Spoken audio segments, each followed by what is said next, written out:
Welcome to Lead with Clarity. This is a space for leaders who want to grow without losing themselves in the process. Each episode is a short reflection on leadership, influence, and the inner work that shapes how we show up for others. It's not hype, not noise, just clear thinking for the journey of leading well. Today's episode is entitled Attitude is a Choice, Leading with Intention in Every Season. Here we go. There's a version of leadership development that focuses almost entirely on strategy.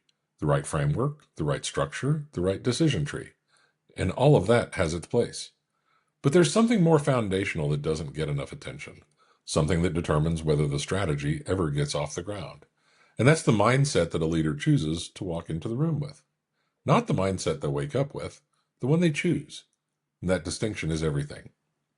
Pat Summitt said it plainly. Attitude is a choice. Happiness is a choice. Optimism is a choice. 3 sentences, no complexity, no qualifiers, just a direct, unambiguous statement from one of the most accomplished coaches in the history of American sports. 8 national championships, over 1,000 wins, a legacy that extends far beyond basketball. She didn't say attitude was a gift.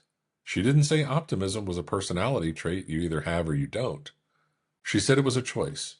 And she said it the way people say things when they've lived it long enough to know it's true. Think about what it actually takes to build a dynasty over decades. You're not always winning. You're dealing with roster turnover, injuries, expectations, pressure, loss.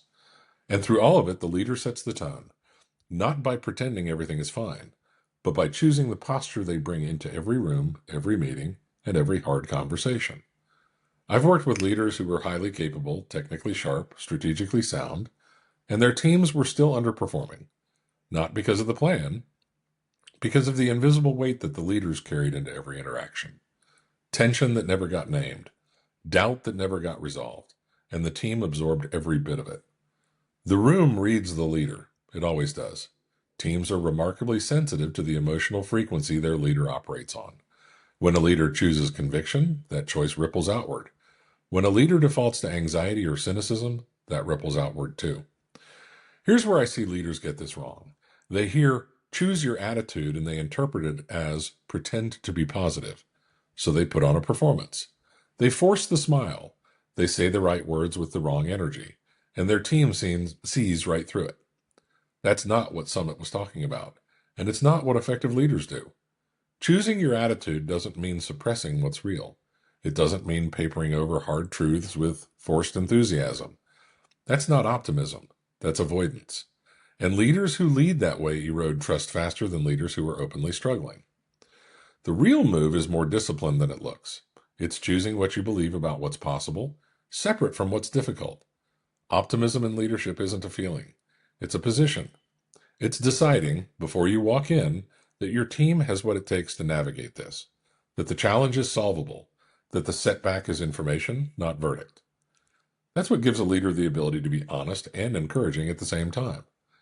To say this is hard and we're the right people to do it, both things at once. That's a choice.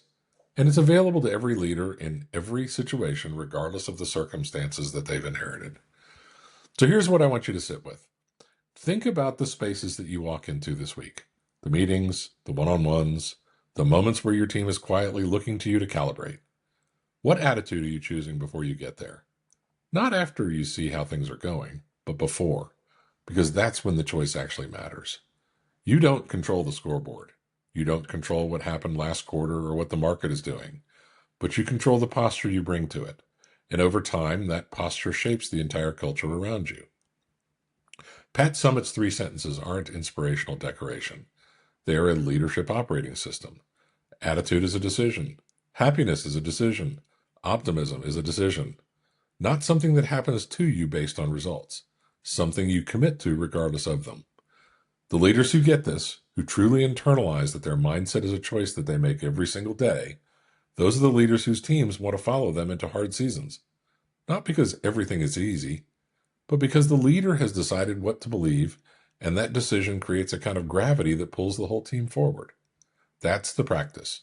Quiet, daily, unglamorous, and absolutely essential.